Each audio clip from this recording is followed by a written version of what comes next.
Now would you please join me in speaking in unison our chalice lighting. The words, I believe, will be on the screen. There they go. We gather this hour as people of faith with joys and sorrows, gifts and needs.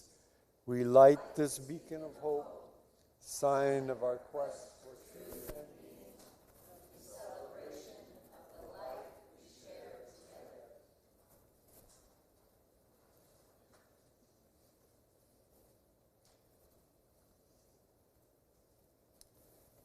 Please join us in our opening hymn, number 95, There Is More Love Somewhere.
Oh, this is going to be a test. Let's see who knows the affirmation of faith.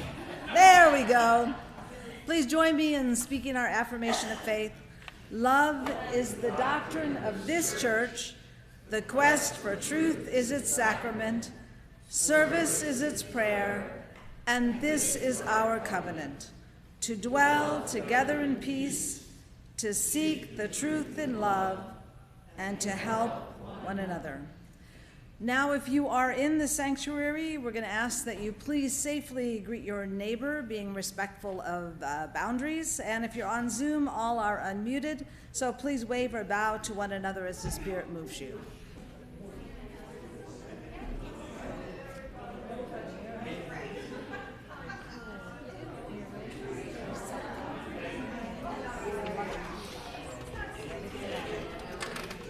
Love everything about you.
You may be seated. This congregation expresses our greatest joys and deepest sorrows in community, for we believe that a joy shared is a joy magnified, and a sorrow shared is a sorrow diminished. We pause, listening to what arises.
Have a story for all ages read by Myra Seek.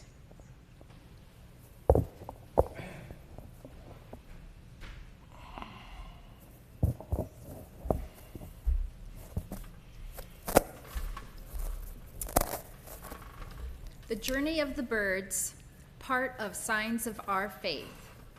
Inspired by the ancient epic poem, The Conference of the Birds, by Persian Sufi Muslim writer Fariduddin Attar. Once upon a time, all the birds in the land decided they needed a leader for their community. A leader they thought would make their community stronger. Representatives of all the bird species gathered to discuss finding a leader. A leader will tell us the right things to do, said the robin. Our leader must be wise, said the owl. A leader must believe we each are important, big and small, said the sparrow. I want the leader to be caring, like a friend, said the dove. Yes, the leader help us share and get along better, said the jay. The leader must make us feel safe, said the hawk. I know where you can find such a leader, said the hoopoe bird. It is the samorg, and it lives far from here.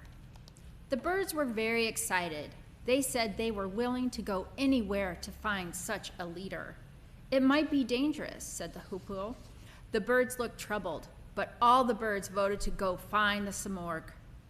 The hoopoe took off, and all the birds followed. They flew at night. They flew in sunshine. Days and days passed. Some birds got tired and left the group. Other birds were filled with doubt. How did they know the samorg really existed? Only the hoopoe had ever heard of this bird. Some of the doubters dropped out, but others kept flying. One valley was filled with fiery mountains. All the birds were afraid. I'm too small to make it over that mountain, lamented the sparrow. No, keep flying. We can make it together. We will help you. And they did. The strong flyers helped the weaker flyers. The birds with good vision helped find food for the group. Along the journey, the birds learned how to better respect, share, and care for each other. It seemed that every bird had something special and unique to offer that made the journey easier. Finally, the hoopoe announced, "We are here." The other birds look around in anticipation. "Where's the samorg? We don't see it," they cried. "Come, it is over here," said the hoopoe. The birds stood beside the hoopoe and realized they were on the edge of a lake. They looked in and saw their own reflections. Then they understood. The samorg was not another bird. The samorg was all of them, and all of them were the samorg. They remembered that each of them had something good and strong and special inside of them, and that each bird had gifts to bring to the community. They were all that was needed to keep the community strong.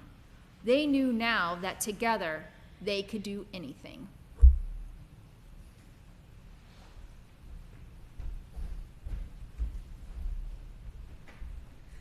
That was very, very interesting, Myra. I'd never heard that story before. It's one of the things I appreciate about this church is just coming across stories that add to my understanding of myself and of the world. So thank you very much. Today, we will be hosting Dr. Seda Sahin. Dr. Sahin is a licensed marriage and family therapist and an associate professor of psychology. She will be giving us a presentation from her upcoming book, Inner Security. Please join me in welcoming Dr. Seda Sahin.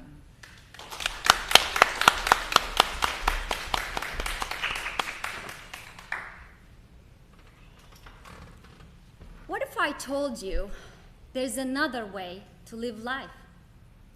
What if I told you that you can get out of the hole that you sometimes fall into and become a whole? What if I told you that you can learn to tend to different parts of you and live a life with inner security? Are you up for it? Sure. Yes. Great. We're going to be starting our journey with learning about the original attachment theory. And then I'm going to be talking about how I'm expanding this theory with a little twist. And I'm going to be talking to you about the term that I coined, inner security, which is also going to be the title of my book. Dr. Bowlby and Dr. Mary Ainsworth were the founders of attachment theory.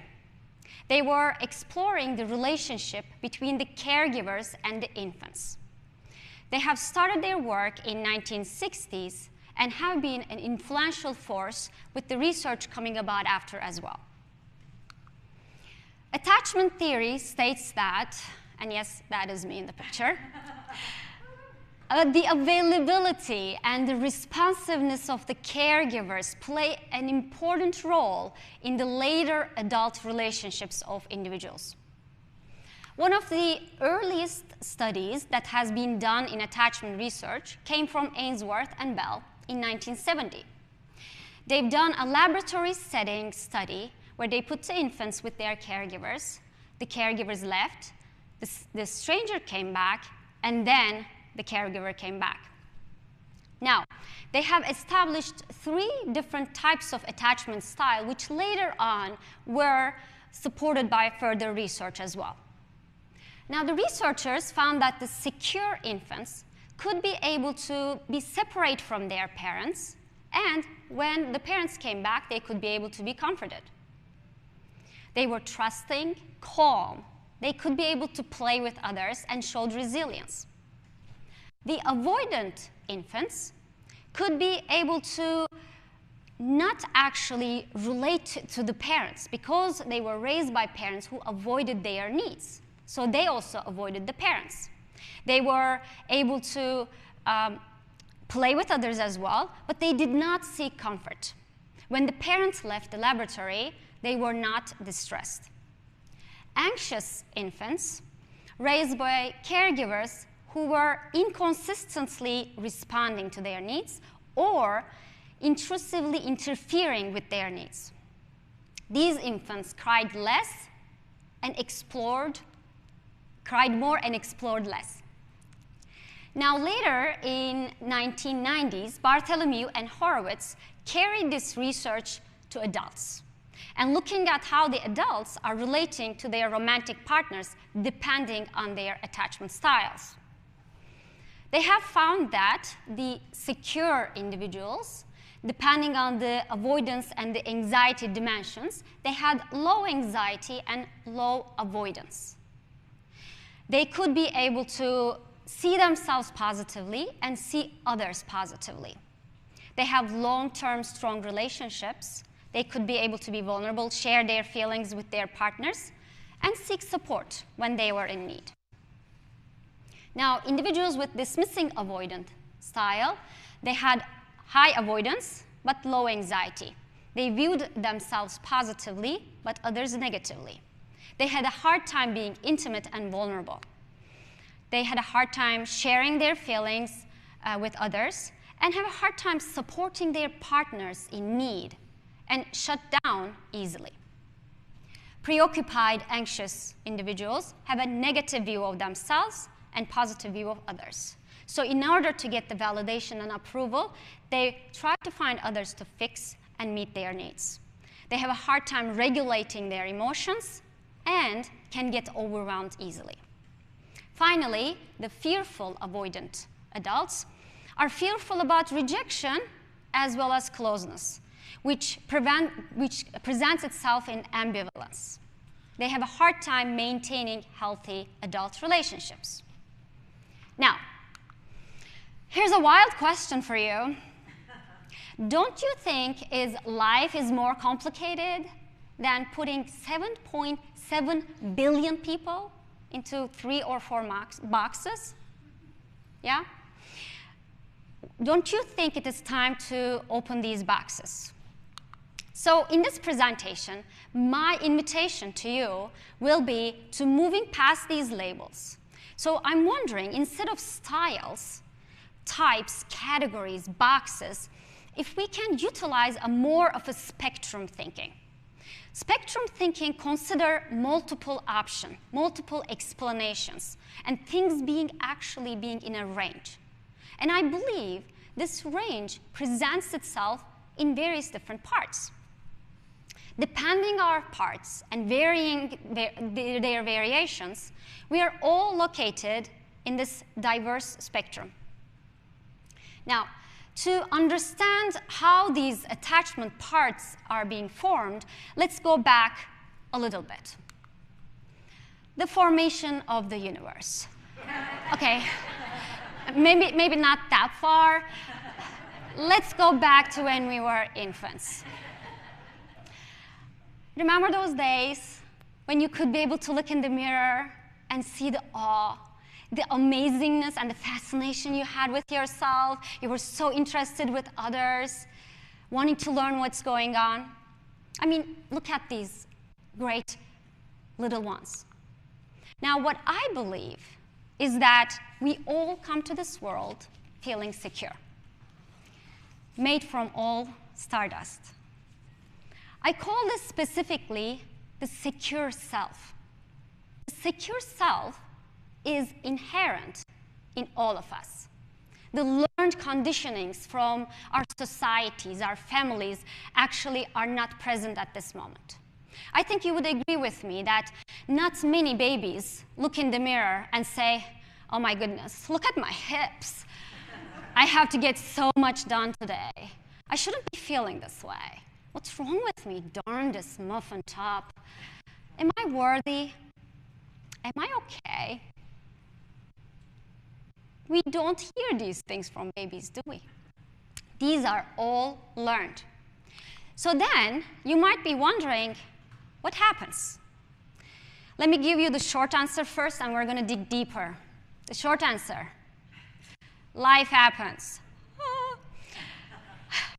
And everybody goes through this, right?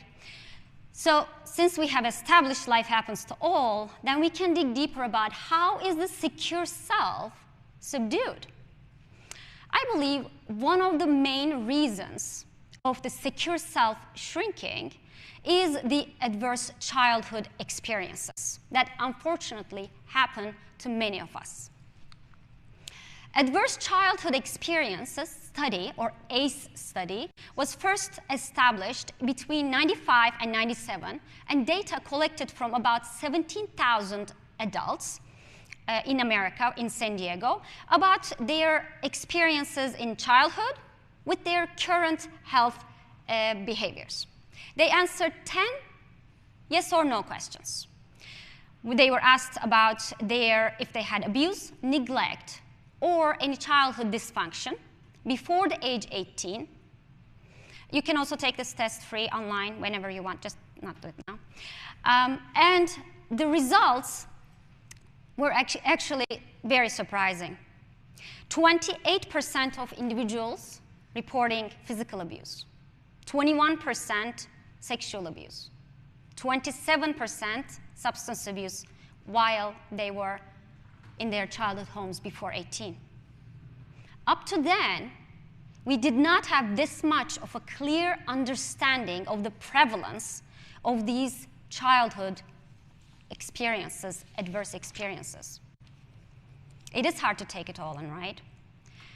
And one thing I want you to consider, that this sample, 75% or more college educated, 75% white, living in San Diego, middle class. Think about the rest of the population. So we needed more diverse sample to really understand what was going on.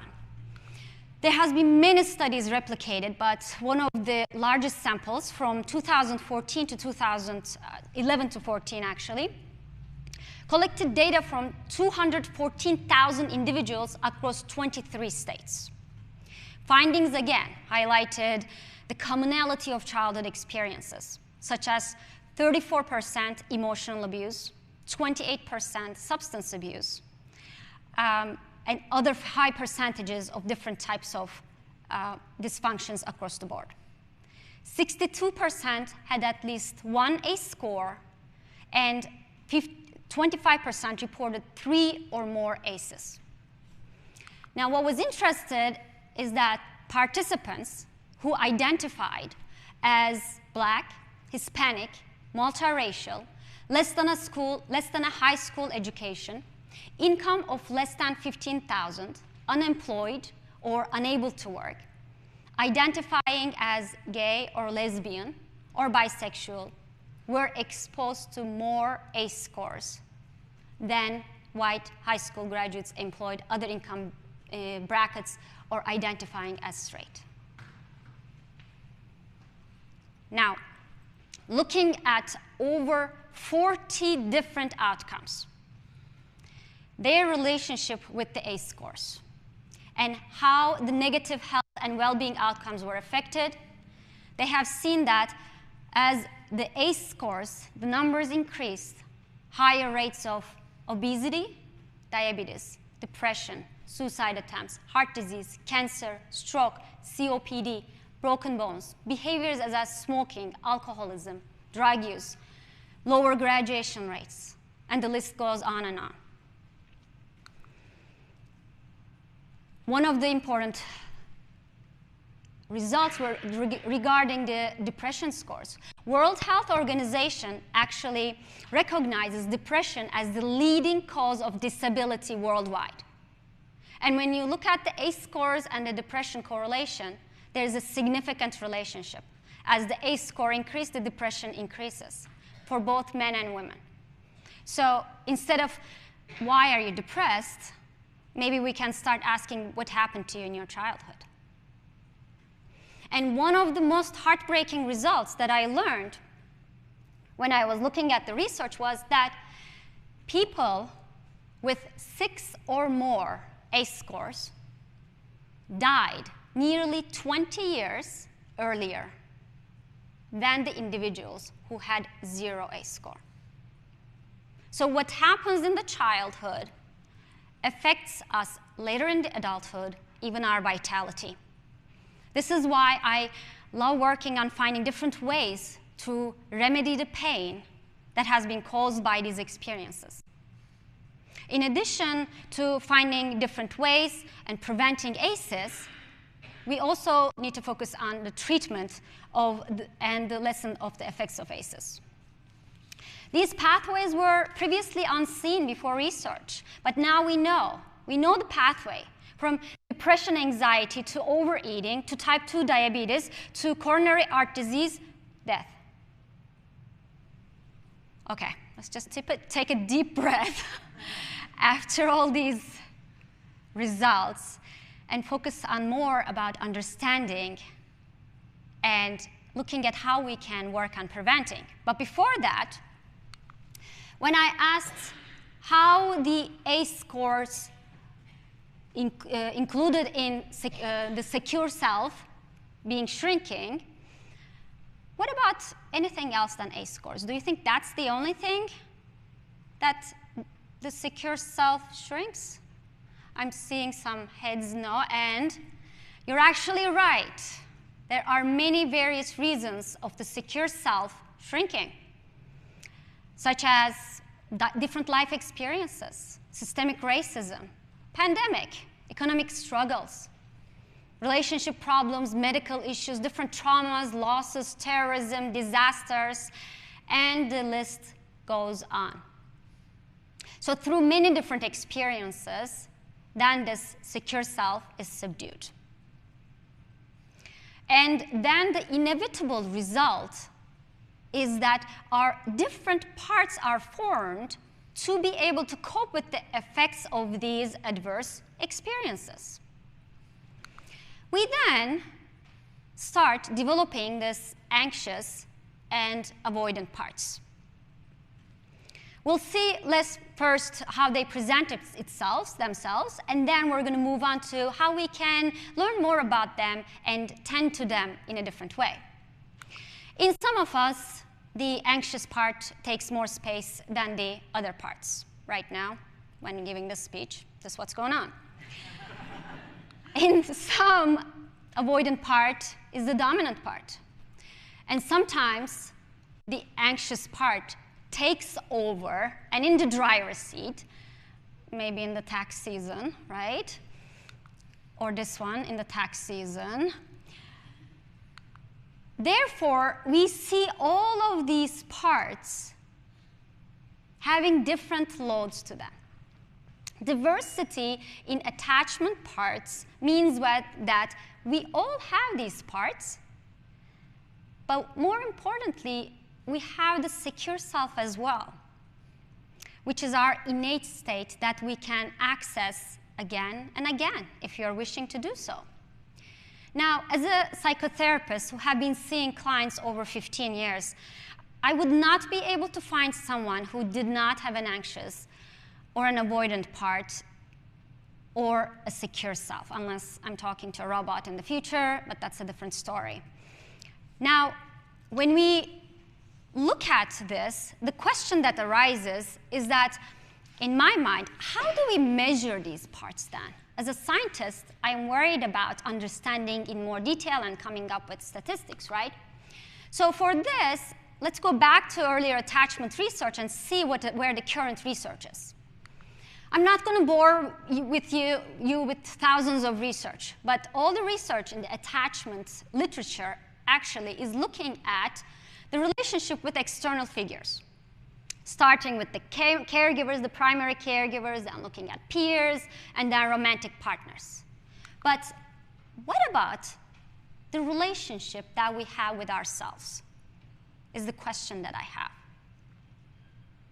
I'm interested in inner security, which is the term that I coined that describes the process of forming secure bonding within ourselves.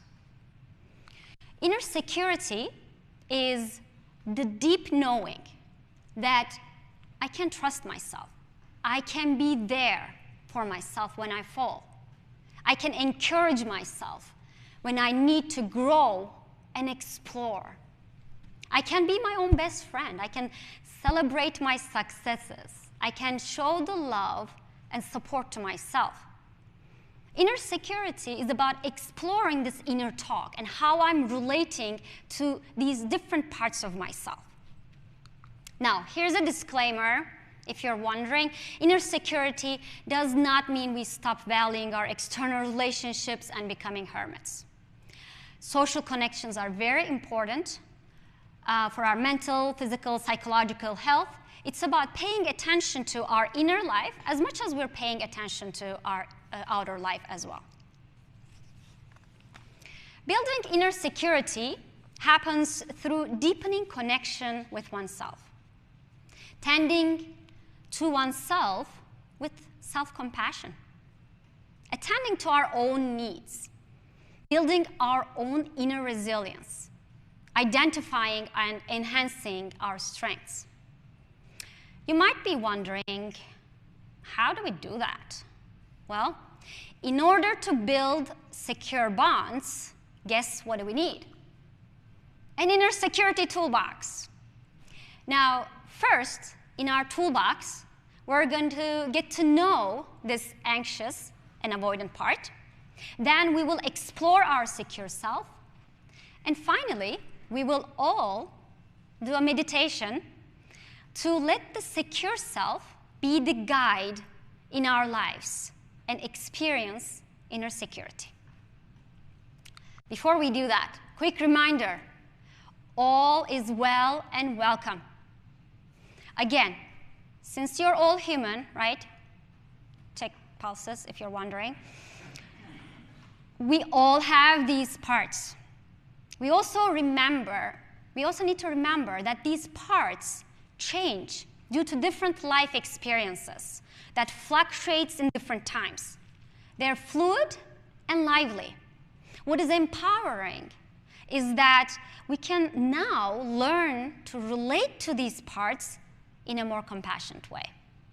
It is inevitable that we all will go through life experiences, to say the least, and we can do something now to make our lives a little bit better right here, right this moment. Let's then start getting to know the qualities of the anxious and avoidant parts, if you will. Now, both parts in ourselves were formed due to not receiving the secure bonding, right? We received inconsistent, intrusive, rejecting, dismissing ways at some times from outside. And then the presentations are the survival skills. So there is no judgment here. They were formed because of not getting the needs met. And both parts struggle with emotion regulation, and these struggles show in different ways. Now, these parts were formed because we were criticized, gaslighted, minimized, invalidated, put down, not seen, rejected, and dismissed at some times. And then what do? We criticize ourselves. We put ourselves down. We invalidate our experiences. We don't let ourselves feel our feelings. When these parts are in the driver's seat, that is how we relate to ourselves. That inner voice that we all have is speaking this language. Now, the first step for me as a researcher is to assess how did these parts sound then, right? And in order to measure the influence, I am in the process of creating an inner security questionnaire with 3 different parts, looking at anxious and avoidant individuals, avoidant parts, and then the secure self. I'm using a Likert scale, and the higher that we will be resonating to the items, the more influence that this part will have. It is coming soon. Now, after getting to know these parts just a tad, we have to look at what they need. Yeah? In order to create new pathways, our anxious part needs the opposite of what it got, which was inconsistency and unavailability, right? And our avoidant part then needs the opposite of what it got, which was rejection and dismissal. Therefore, the secure self will need to embrace and engage the anxious and avoidant part to create the inner security. And that is how we become whole. So the anxious and the avoidant part needs consistency, availability that we provide to ourselves, accessibility, compassion, encouragement, understanding, giving ourselves permission to feel our feelings and not judging ourselves for that, giving ourselves validation, saying it's okay, I hear myself, it's okay to feel this way, mirroring, being supportive and being responsive to ourselves. And as Dr. John Bowlby said in the very beginning, we are only as needy as our unmet needs. To begin assessing our earlier needs in a more strategic way and start giving those needs to ourselves, this is an exercise that I usually do with my clients, where we look at how does a child developmentally, what type of needs that they have in different types of development stages. Which of these needs were not met, we identify then in each stage, and then looking at how can we focus on how I can give these needs to myself, and of course, also asking for support too. And we can also look at different needs, our physical, mental, emotional, and spiritual needs that we all experience. Now, I know that this secure self concept is new for us, and we first need to get to know its qualities. And everyone is unique, so this process is very personal. And to be honest, it's beautiful to see the effects of realization that we all have a secure self. I remember a couple years back in one of my workshops, an audience member came to me and said, I knew I didn't have a secure attachment style, but I had no idea that I have a secure self. And that can give me hope to carry to the future. So, to understand a secure self, let me ask you a question. Who here survived their past? Okay, come on. If you've survived your past, if you could be able to be here, you've survived your past, right? In order to get to know the secure self, we can explore that. Because if we have survived our past, we have a secure self. Let me repeat that again. If we have survived our past, we have a secure self. We can also look at what helped, who contributed in this exploration process with healthy interactions to give more power to our secure self. Events, mentors, therapists, relatives, friends, partners, all these conversations about exploring how the contributions were are openings to understand more about our secure self. Some of the qualities of the secure self are being loving, embracing, engaging, available, responsive, empathic, reliant, soothing, compassionate, reassuring, supportive, comforting, accepting. So then, doing the secure self is about identifying the strengths of the secure self, getting to know it in more depth, right? Then allowing the secure self to tend to the avoidant and the anxious parts. How to be the guide, yeah? And being curious about the anxious and avoidant parts' needs on a continuous basis.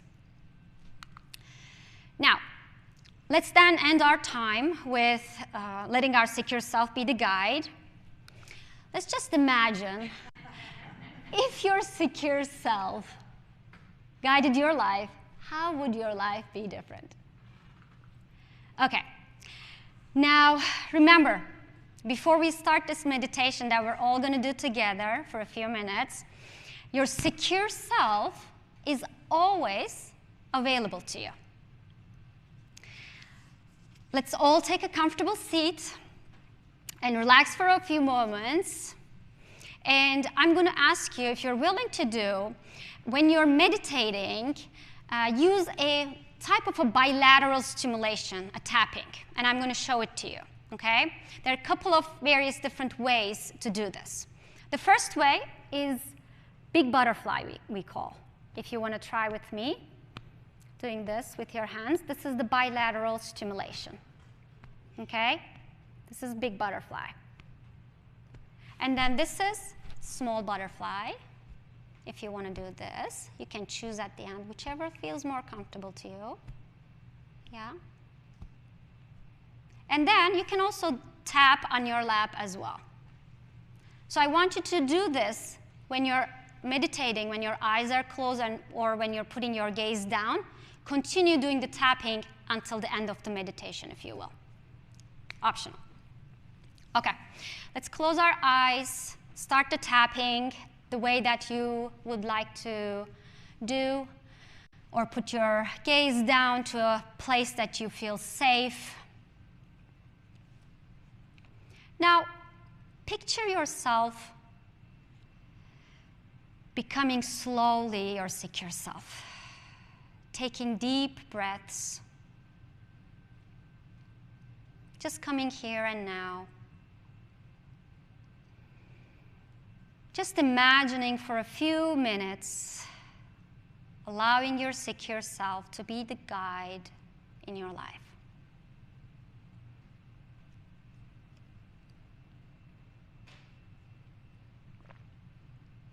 Let this loving, engaging, and embracing presence bring calmness, connectedness, and compassion to you.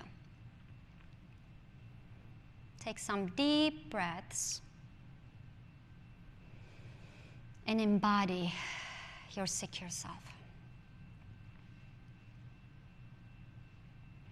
Being completely here and now. From this presence, I want you to start noticing your avoidant part. Just for a minute. If you choose to, please allow yourself to relax here.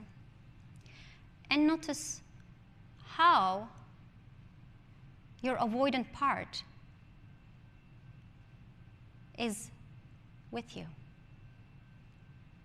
How this part cuts the communication with you.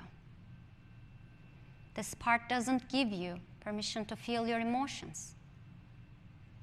This part shuts you down. This part doesn't let you connect to your inner being. This part doesn't allow you to cry or show any emotion. This part is not emotionally available to you. Now, from your secure self, talk to your avoidant part and say, of course, you don't communicate because someone did not communicate with you. Of course, you don't give me permission to feel because someone did not feel with you. Of course, you want to avoid intimacy because being close to someone meant getting hurt. Of course, you shut down because you were shut out by someone. Of course, you don't cry because you weren't allowed to cry. Of course, you're not emotionally available because someone did not hold you safely. See if you can have compassion for this part and appreciate how it's been trying to survive and keep you safe. Just let it know that you understand. And see how it reacts to your appreciation.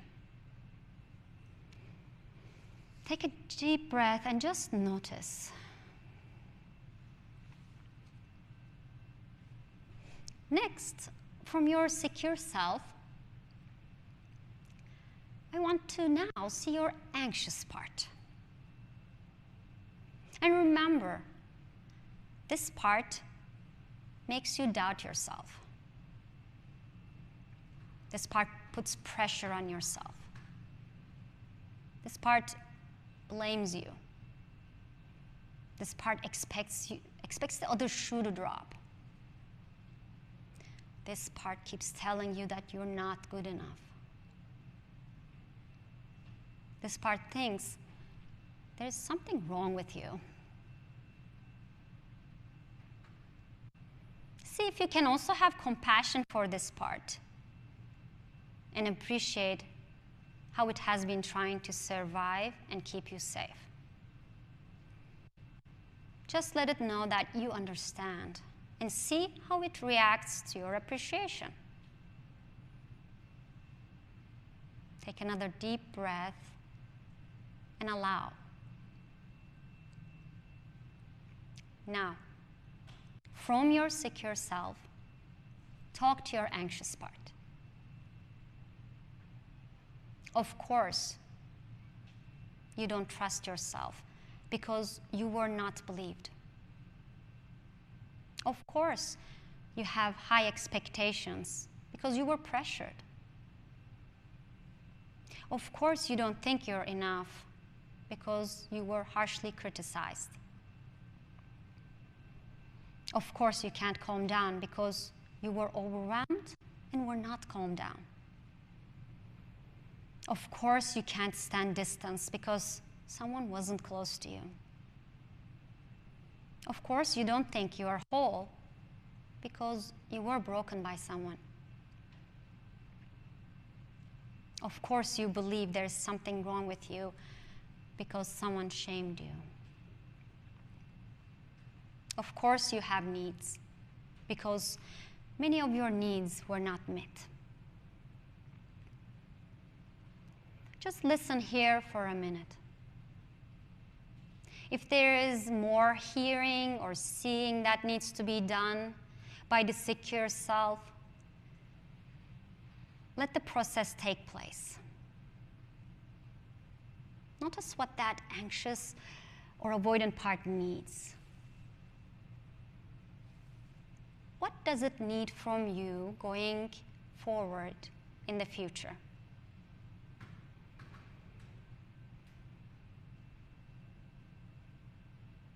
Take a breath and listen. Just let your secure self address these needs in a loving, engaging, and embracing way. Notice how the body is responding to this new attentiveness and responsiveness. See the part's pain and let the secure self comfort the pain. Trust the process. Your secure self knows what needs to be said. Your secure self knows the way.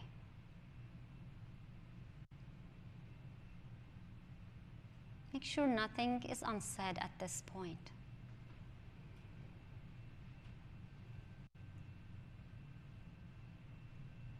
Take a deep breath and notice how this inner security feels.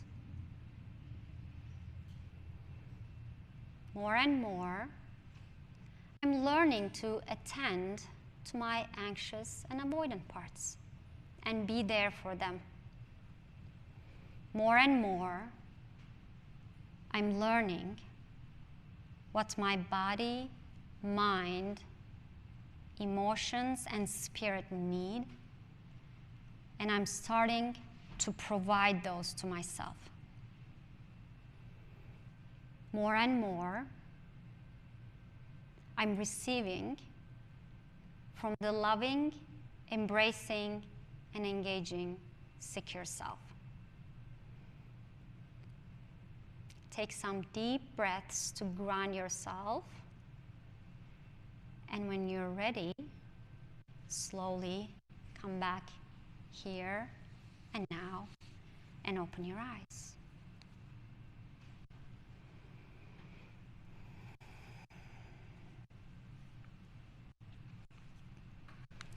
Now, all of these things and what I've talked and more will be in my upcoming book. If you want to email me for future connections, it is securewithdrseda@gmail.com. And if you want to follow me in social media, on Instagram, to get the top-notch research about inner security, it is Secure with Dr. Seda as well. Thank you all for listening. I appreciate your time.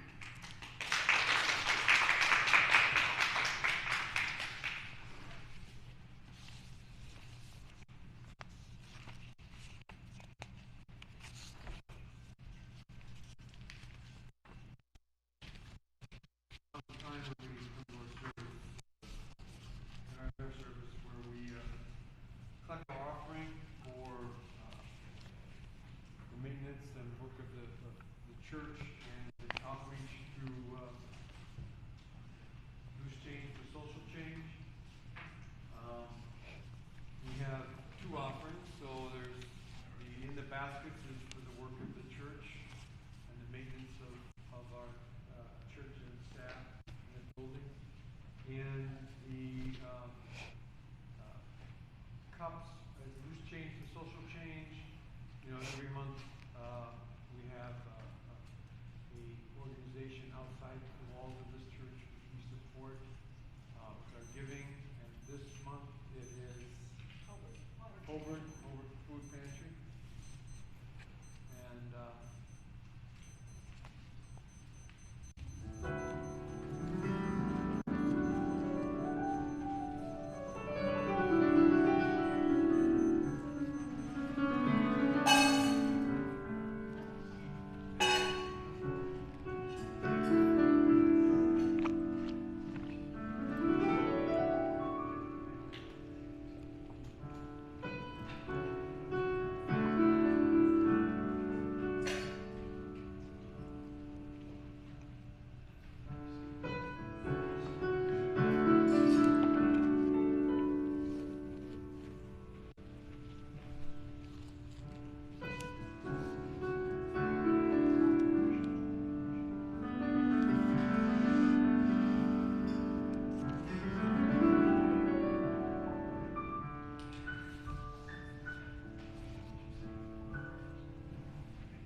our closing hymn is number 100, I've Got Peace Like a River.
hallelujah,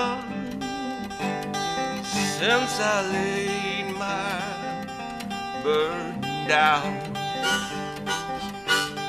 Glory, glory, hallelujah, since I laid my burden down.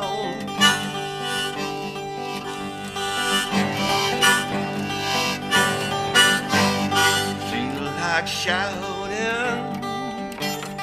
hallelujah, since I laid my burden down. Feel like shouting hallelujah, since I laid my burden down.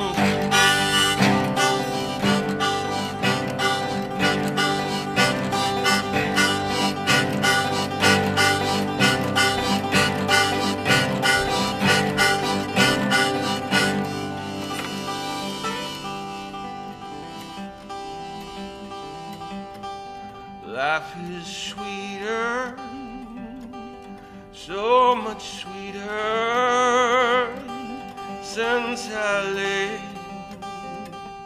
my burden down. Life is sweeter, so much sweeter, since I laid my burden down. Love is shining all around me, since I laid my burden down.